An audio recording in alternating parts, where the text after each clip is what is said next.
Hello everyone, I'm Michelle Ahn, the Admin Director for the 20th SEOMUN Conference, and throughout this video, I'll help you guide through the basic roles of an admin officer.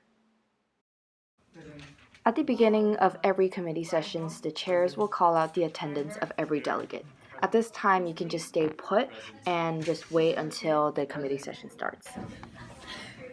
The House will now come to order. The next resolution to be debated As the chair calls the House to order and opens the debate up and invites the first speaker to the podium, delegates will start to pass notes and ask for amendment papers. This is when your job starts. The delegate of the Federal Democratic Republic of Ethiopia would like to address the issue of... Keep in mind that speeches will continuously be made and that the rest of the delegates are expected to stay silent.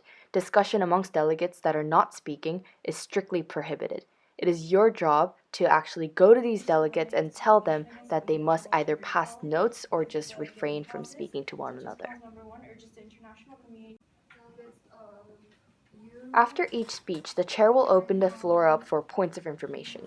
Point of information is a time that is delegated for the people that are not speaking to ask questions to the speaker. Because the chairs have to look through the room in order to select delegates that are raising their placards, as you can see, you must refrain from moving across the room and potentially covering delegates that have their placards raised. Can the delegate please specify what kind of training would be offered for these women? This would be educating the procedure that's needed for participation in politics. To actually offer these trainings. Note passing is the single most important job of the admin officers. As you can see, the girl in the white shirt, which is me playing the role of an admin officer, looks into the note before passing it to the receiving delegate. This is absolutely crucial because all notes must be about the debate and not about what they ate for lunch or a good-looking chair or anything else that's irrelevant. If the note is something relevant, you must warn the delegate to stay on task. If they decide to ignore your warning, the following notes should be given to the chairs. You should also keep in mind that chairs pass notes as well. Their notes should be your absolute priority, and so even if you see a delegate raise their note before a chair did, you should still go deliver the chair's note first.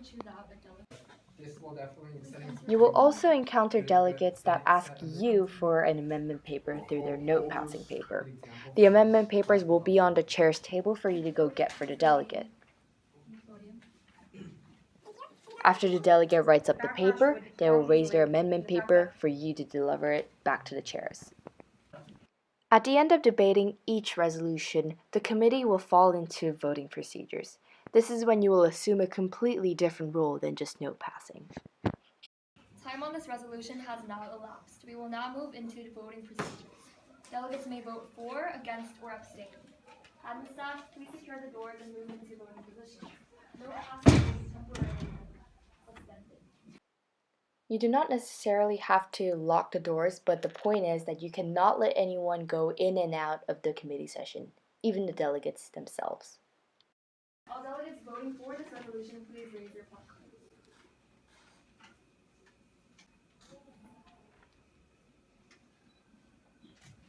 As you see the delegates start to raise their placards, it is your responsibility to count all the numbers up and report it to the chairs. Delegates against?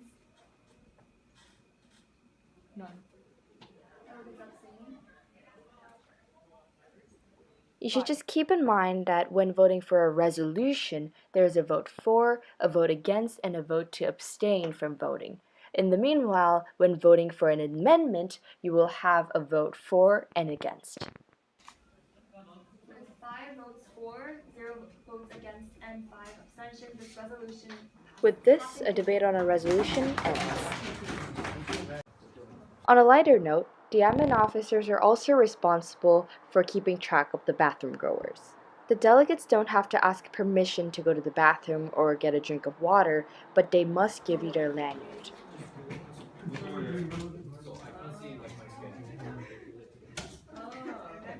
Just remember to return their lanyards when they come back. Thanks for watching, and if you have any questions, feel free to email me to this address. Thank you!